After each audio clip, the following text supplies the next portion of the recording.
Y vamos a tener la lectura para la meditación de hoy. Vamos a leer en 1 Corintios el capítulo 3, desde el versículo 10 hasta el 15. Una vez ubicada la lectura, leemos. ¿Sí? Dice así el versículo número 10. Conforme a la gracia de Dios que me ha sido dada, yo como perito arquitecto puse el fundamento y otro edifica encima. Empero cada uno vea cómo sobreedifica. Porque nadie puede poner otro fundamento que el que está puesto, el cual es Jesucristo. Y si alguno edificare sobre este fundamento oro, plata, piedras preciosas, madera, heno, hojarasca, la obra de cada uno será manifestada, porque el día la declarará, porque por el fuego será manifestada. Y la obra de cada uno, cual sea, el fuego hará la prueba. Si permaneciere la obra de alguno que sobreedificó, recibirá recompensa. Si la obra de alguno fuere quemada, será pérdida. Él, empero, será salvo, mas así como por fuego. Hasta aquí la lectura de la palabra del Señor.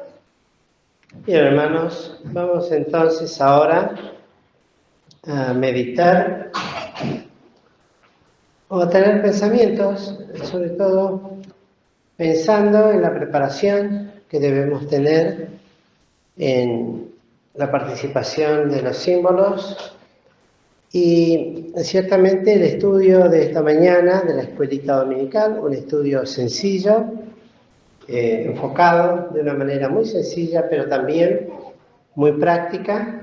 Así habíamos llegado a la deducción esta mañana entre los hermanos mayores que estuvimos presentes. Y me quedó una parte, la segunda parte, pues este estudio está dividido, naturalmente así lo presentó el autor, en dos partes importantes. La primera, que tenía que ver con la entrega y el conocimiento del Redentor, y la segunda parte, que tiene que ver con la obra de santificación, que esa hoy no la pudimos llegar a desarrollar. Yo a veces me extiendo demasiado en algún punto, entonces me faltó tiempo. Bueno, lo dejé para meditar con los hermanos de la escuelita que estuvieron a la mañana y seguramente algún otro que podrá escucharlo luego por la grabación.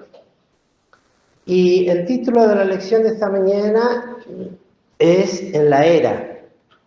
Como bien se habrá explicado en cada una de las clases, la era no tiene que ver con la era contemporánea o la era del espacio de tiempo biofísico o del tiempo literalmente hablando, sino que era un espacio de terreno, de campo, donde se trabajaba, y más particularmente donde ya no los segadores que veníamos considerando en las distintas lecciones, que eran los que iban levantando sus gavillas, sino ahora el amo, el señor de la mies, del campo, que en el caso de la lección era vos, pero para nosotros representa, es una figura del Señor Jesucristo y de su obra. Era aquel que se sabía que pues era la tarea de todo señor del campo de aventar lo recogido durante el día. Y hay un texto, después vamos a volver a este, no lo pierdan, que se encuentra en Lucas capítulo 3, verso 17, que representa claramente la obra de Cristo en Lucas 3, verso 17. El versículo 17 dice así: cuyo bieldo está en su mano, y limpiará su era, y juntará el trigo en su alfolí, y la paja quemará en fuego, que nunca se apagará. Y esto era una predicación de Juan, hablando del Señor Jesucristo, y cómo lo representaba para venir a separar las cosas, hacer división, no una división mala, sino separar, que también tiene que ver con la división, entre lo que servía y lo que no servía, entre lo que había de ser quemado y condenado y lo que había de permanecer. Esto le hablaba al pueblo de Israel, a los judíos, y utiliza esta palabra, decía, y para eso se utilizaba esta herramienta, que aquí se la define como bieldo, y que en Ruth habla de aventar, y que también se le aplica otra palabra que es aventador.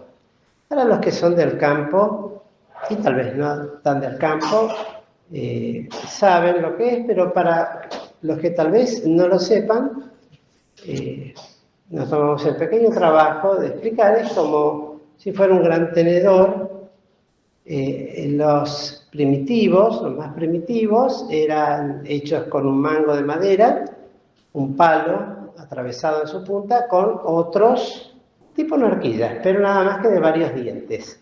Entonces, les decía, con eso el amo, el Señor, aventaba, y lo aventaba arrojándolo hacia el aire, en lo recaudado, en el día, en lo recogido, y se separaba el grano, que era más pesado, caía, y la paja o la hojarasca era llevada por el viento. Era una tarea de limpieza, básicamente. Y es una tarea a la cual en el estudio de esta mañana se instaba a que todo creyente debía ir, pues ese fue el mandamiento de Noemí, o el consejo de Noemí con Ruth, que fuera a la era, que se lavara y fuera a la era. Es interesante esto, pues tiene una aplicación espiritual muy práctica para nosotros.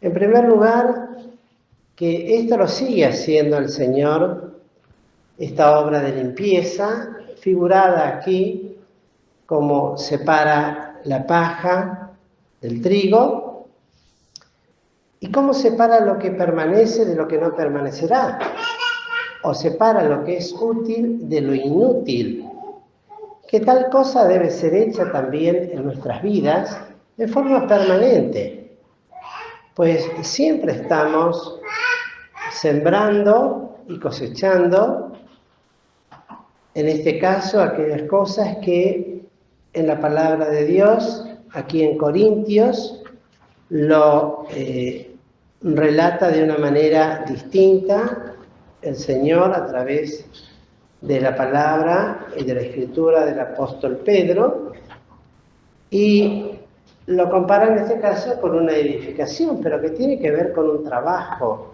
permanente que implica nuestro ser en lo íntimo, en lo interno, como en lo externo, y siempre estamos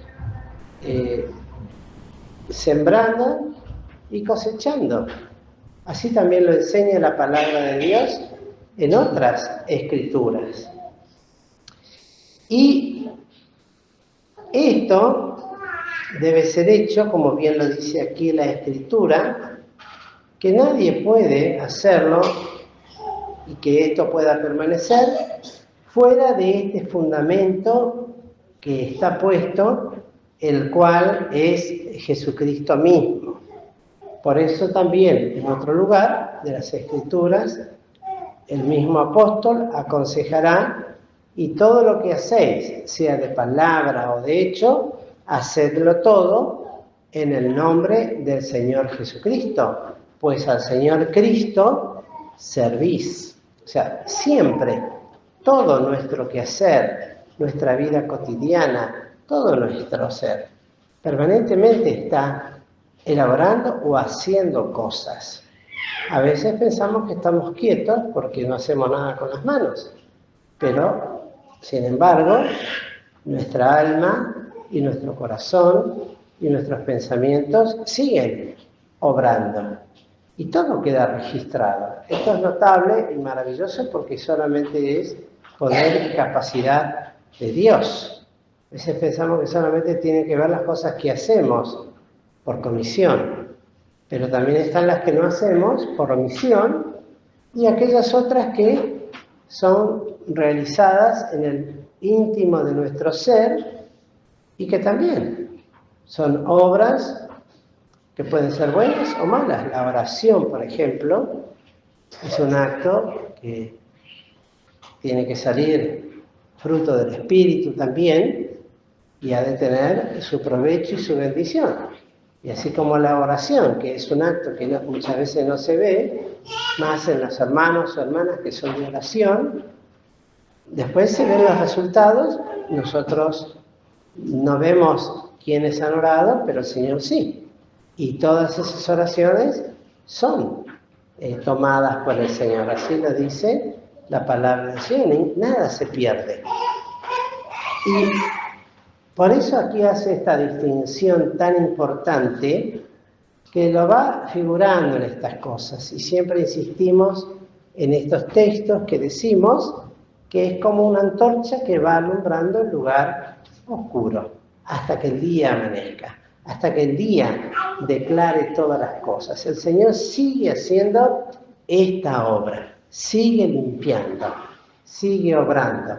Y más aún lo hará en aquel día cuando todos nosotros estemos en un instante, en un abrir de ojos, frente a la presencia de Dios, establecido ya el tribunal galardonador, donde ya no va a haber tiempo absolutamente de nada, ni de empeorar ni de mejorar las cosas.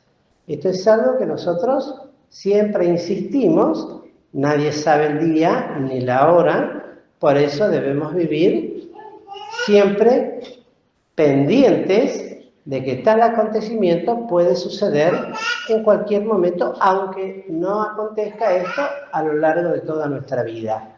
No obstante, el mandamiento es vivir velando y orando, y no perder de vista esta esperanza bienaventurada de los hijos de Dios, que es la segunda venida de Cristo. Pues cuando Cristo venga y levante a su iglesia, inmediatamente del arrebato, que será en un abrir de ojos, que lo hemos descrito muchas veces en estudios, especialmente en el tiempo de la pandemia, se han hecho estudios del arrebatamiento de la iglesia, de todas las cosas que van a acontecer en ese momento, todo eso en un instante de tiempo, casi imposible de medir. E inmediatamente a eso, frente al tribunal galardonador, no hay punto intermedio. Todavía no lo están pasando los que ya partieron con Cristo, han sido vestidos con vestiduras santas y esperan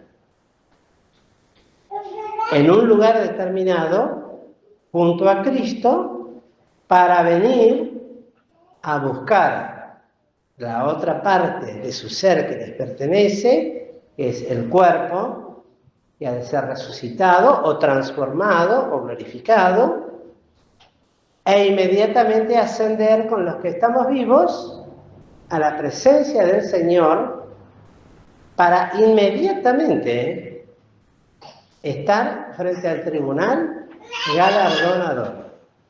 Esto es maravilloso y notable y solamente posible por Dios. Ya todo está aparejado y preparado. Y cada uno será testigo y verá, y el principal testigo será el Espíritu Santo, que dará testimonio de las obras que el aventador en ese momento con su mirada irá seleccionando. Y solamente va a quedar aquello que sea de su misma naturaleza, obrado por su Espíritu Santo, por el Espíritu Santo de Dios, que la palabra acá lo califica como oro, plata y piedras preciosas. El oro figura de todo lo divino directamente, hablando desde el nuevo nacimiento, lo que es engendrado de Dios, y todas las obras divinas, santas, que Él haya podido hacer a través de su Espíritu en nuestras vidas. Ese es el oro. Pensaba en este sentido y lo volvemos a recalcar. Todas estas, aunque parecen cosas realmente preciosas y en el mundo tienen un gran valor, pero no dejan de ser solamente figuras. Figuras. Lo que es de Dios es mayor a todo esto. Es más precioso, más puro y más perfecto, más santo. No tiene forma el Señor de ilustrarnos algo que jamás subió a nuestra mente, ni vieron nuestros ojos, ni a nuestros oídos han llegado. Solamente uno, que fue el apóstol Pablo, que lo vio, sin embargo, no habló de ello. El oro, lo que dice en el Apocalipsis, son figuras, para que nosotros podamos imaginarnos algo tan bello como eso. Pero esto ha de superar eso, pues es la obra de Dios. Y en ese momento sucederá o ocurrirá lo que el amo hace con su bieldo. Seguirá separando lo que queda de lo que no queda.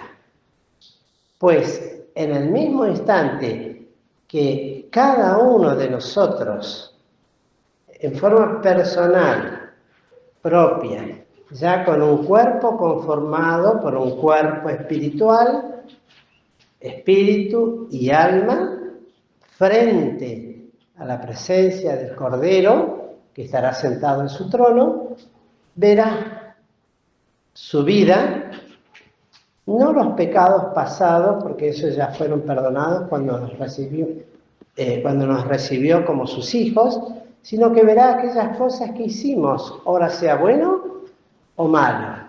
Así lo dice en otro lugar de las Escrituras. Lo malo inmediatamente se quemará.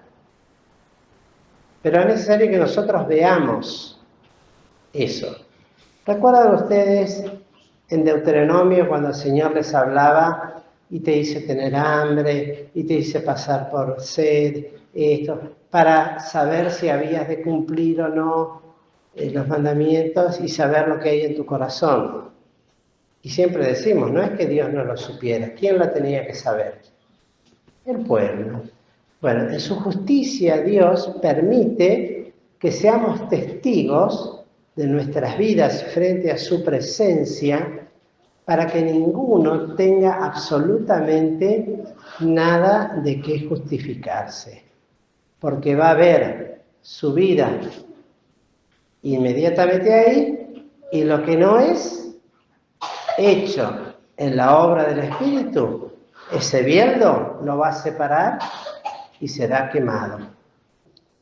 Lo que es trigo, lo que es obrado, lo que es oro, plata, piedras preciosas, los dones del Espíritu, el fruto del Espíritu, el carácter de Cristo, en el creyente permanecerá. Y a lo que se queme o a lo que quede, postrados frente a la presencia de aquel todopoderoso Señor nuestro, diremos amén. Así sea.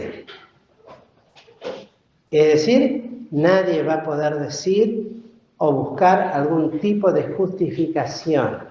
No, pero acá, Señor, esto no lo tenéis que quemar, porque en realidad yo lo hice con todo mi corazón, lo hice con todo mi sentimiento, con lo mejor que yo, y se quemará.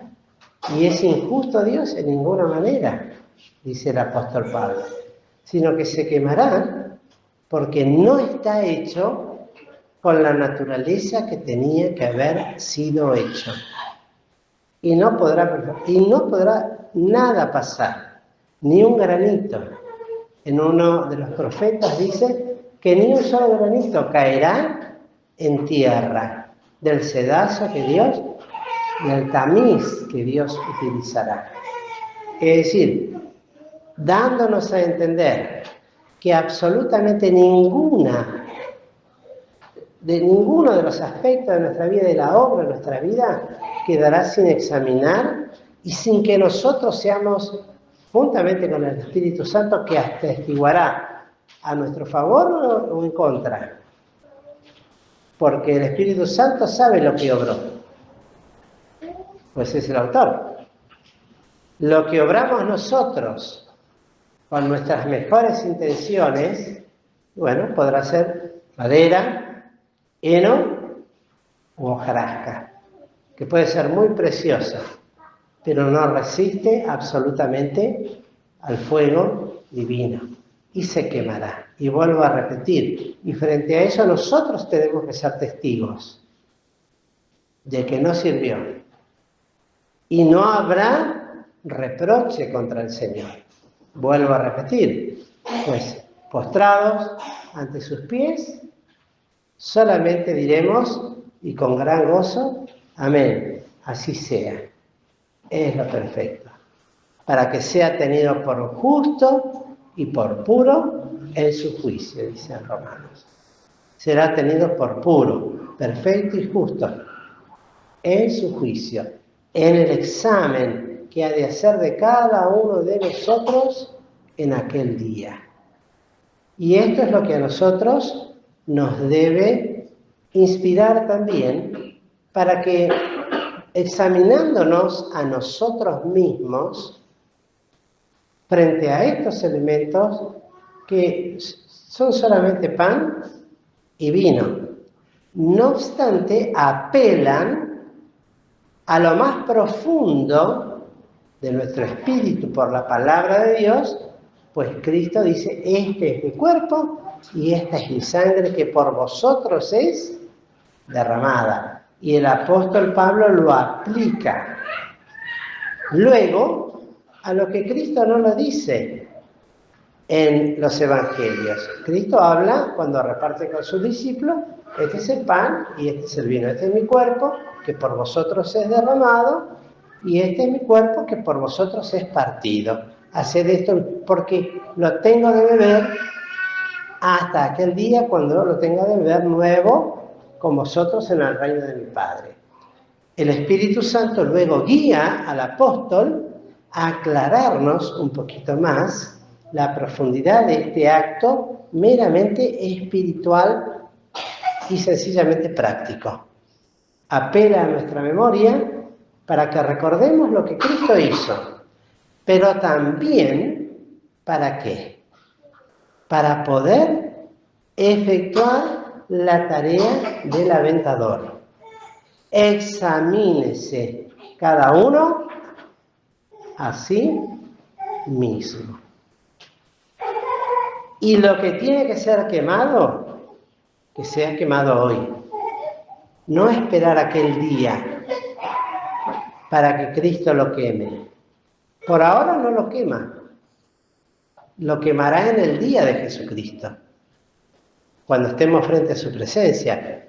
Ahora tenemos la posibilidad de, examinándonos, decirle, Señor, quema esto que fue hecho en la carne, lo cual requiere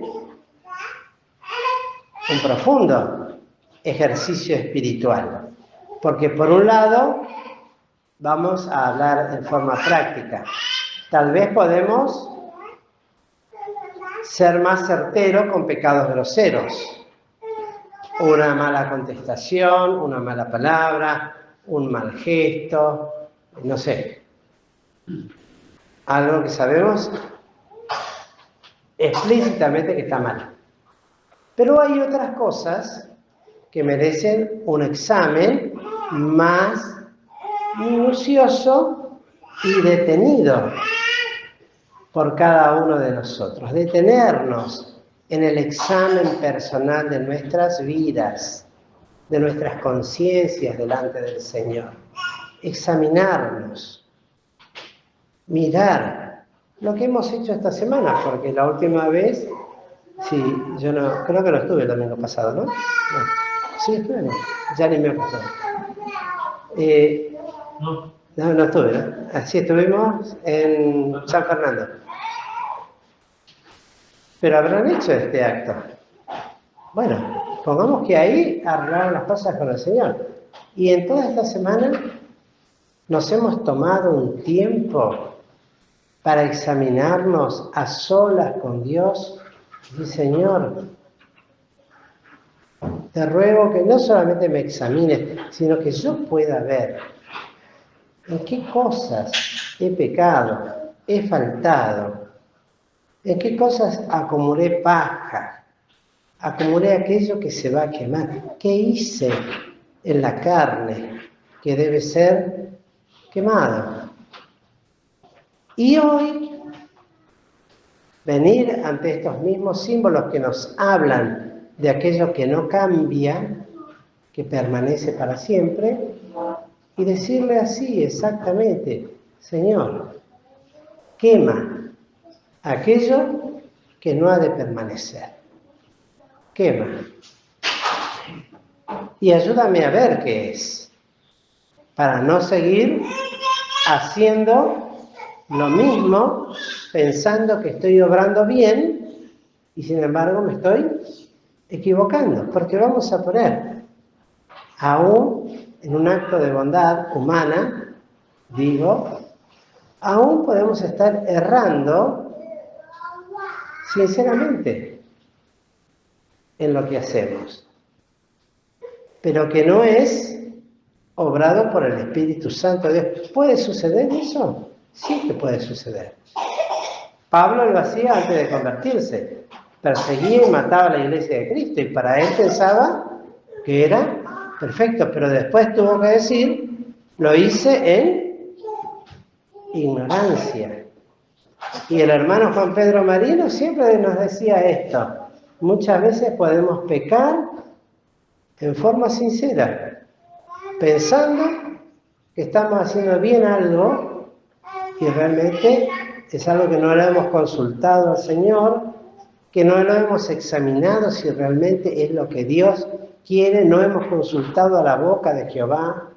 Ejemplo bíblico tenemos cuando Natán le dice a David: todo lo que te viniera a la mano, hazlo, pues Dios es contigo, pues peleas las peleas de Jehová. Y el Señor tuvo que intervenir esa misma noche en los sueños de Natán y venir y decirle a David: tú no me edificarás templo, porque has derramado mucha sangre, porque no consultó el profeta antes de dar una respuesta muy preciosa, muy amorosa y, entre comillas, muy espiritual, pero que no estaba dentro de la voluntad ni los propósitos, menos aún de los planes que Dios tenía para David y lo consecuente que haría. Por lo cual a nosotros nos es llamado, hermanos queridos, a hacer este examen. Tenemos la posibilidad, la bendición. Nadie nos apura a participar de los símbolos, sin antes examinarnos en alguna cosa. Difícilmente podamos examinar toda nuestra vida, pero en algo seguro, porque todos, ya sea en palabra, en hecho o de lengua, hemos faltado. Bueno, venimos ante los símbolos que se hacen santos por aquel que están representando, pero nos llevan a nosotros a un proceso de santificación. Primero limpiarnos, Señor, perdóname, límpiame. Y luego examinar. Hoy lo decíamos esta mañana, ¿no? Primero limpiarnos. Lávate y ve a la era. Limpiarnos para ir a la cruz. Porque la era no es otra cosa que la cruz de Cristo. Donde hay lugar solamente para la limpieza y para la carne, la cruz, y para nosotros llevar el yugo de Jesucristo. Y en ese lugar, entonces ahora sí, empezar a desechar lo que no sirve de lo que el Señor ha de dejar como eterno y a lo cual ha de premiar en su momento. Hermanos queridos, la cena es así. Parece muy complejo las cosas que decimos, pero es eso, presentarme y examinarme. No es pensar en el hermano que está al lado, no es pensar en la congregación. ¿Parece egoísta esto? No, es necesario que sea así. Venid vosotros aparte un poco y reposad, decía el Señor, porque no tenían lugar ni para comer. Bueno, este es un momento especial. Es una horita nada más, son 10 minutos, 15, donde somos llamados y confrontados a ponernos delante de la presencia de Dios. Ahí no vale el esposo, no vale la esposa, no vale el hijo, no vale la hija, no vale nada. En ese momento es el Señor y yo. ¿Cómo será en aquel día? ¿O alguien piensa que en aquel día cuando estemos frente a la presencia de Cristo, en el tribunal, en algo tan sublime y solemne como va a ser el tribunal galardonador, donde habrá miles de millones, tendremos tiempo de estar pensando en esto, en aquello, lo que dejé sin hacer, aquello otro? Yo creo que en ese momento, como debería ser ahora, si empezamos a ejercitarnos en esto, es ponernos delante del Señor y presentarnos. Y pedirle, Señor, ayúdame en esto, ayúdame a ver lo que no veo, ayúdame a ver y a pedir perdón, como debo pedir perdón, y a no volver a hacerlo más. Límpiame, lávame, pero límpiame de esto y de aquello otro, en esto que estoy faltando. Señor, que sea quemado aquello que, todo lo malo que he hecho y a veces sin darme cuenta, y a veces pensando que he obrado bien. Uno dirá, pero bueno, eso nos hace tan inseguros de todo lo que hacemos. Bueno, hay que hacerlo siempre en el nombre del Señor y solamente tener confianza en el Señor.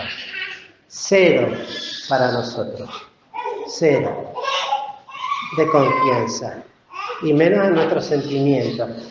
Tuve este sentimiento, tuve este sentir. Cuidado con los sentires. Cuidado con los sentires. Engañoso y perverso es el corazón más que todas las cosas. Ahora el Señor nos llama. ¿Para qué?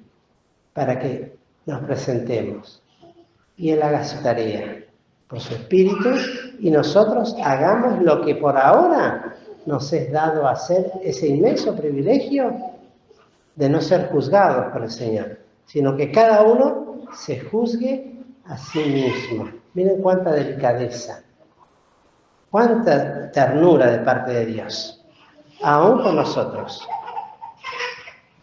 que no nos enjuicia ahora, sino que nos da la posibilidad de que cada uno haga juicio de sí mismo y coma así de este pan y beba de esta copa. Que el Señor pues nos bendiga, queridos hermanos.